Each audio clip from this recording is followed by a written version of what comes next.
Well, we're joined now here in Washington by Republican strategist Alice Stewart, who used to work for Michelle Bachmann's presidential campaign, and Jaime Contreras, a leader of the big public services union, the SEIU. And let me start with you, Jaime, because here is this fact that the Latino population voted very heavily for Obama and seemed to have made a structural difference. Yes.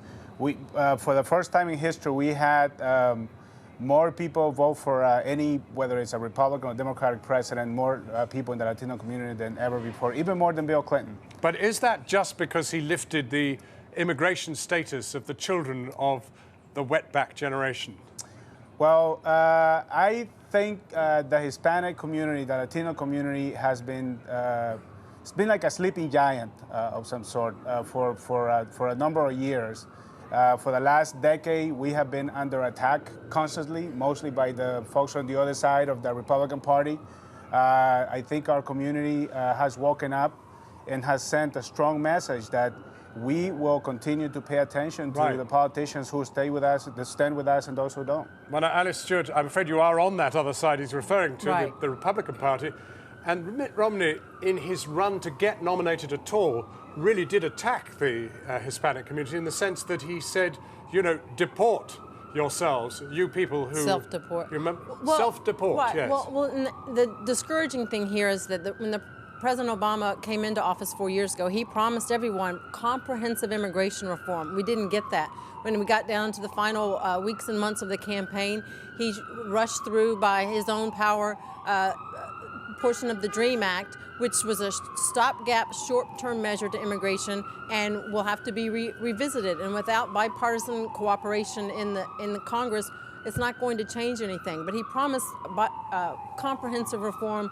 They got exactly what they needed, and that's I believe, a big factor as to why he did get such support within that community. But the strange thing is, there are people in your party like Jeb Bush, he's married to a Hispanic after all, who really want these reforms and never got them.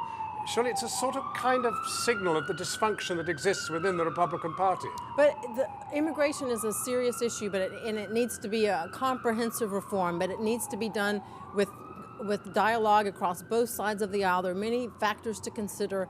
Amnesty is certainly not the answer.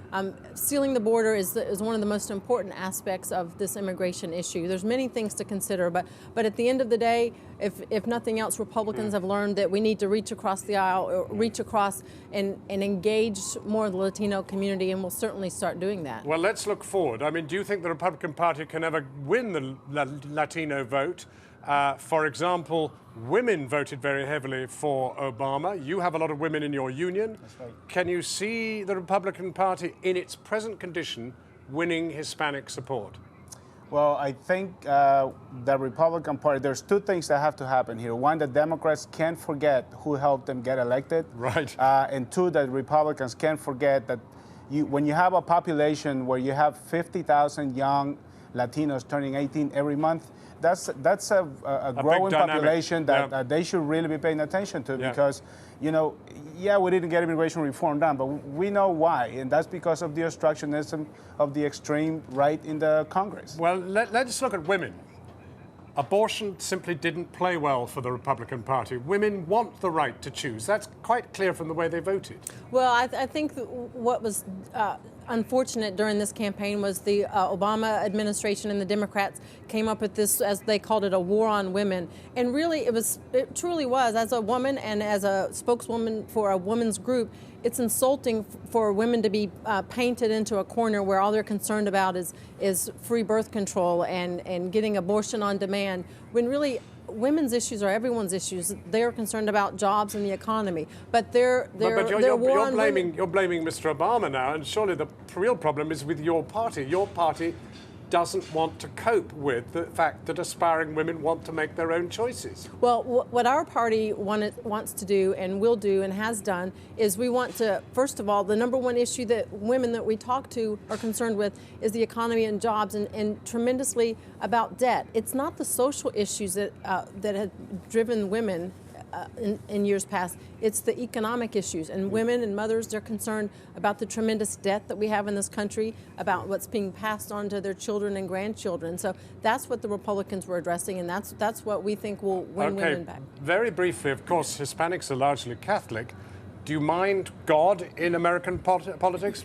God's around a lot. God's around a lot. I think, the Hispanic population is no different than the white, the African American, the Asian, the Indian American. We care about jobs, we care about the economy, we care about education, and this big issue of immigration reform, which 65% of the American populace supports. Why can't we get our hands around that? Jaime Contreras, Alice Stewart, thank you both very warmly. Thank you.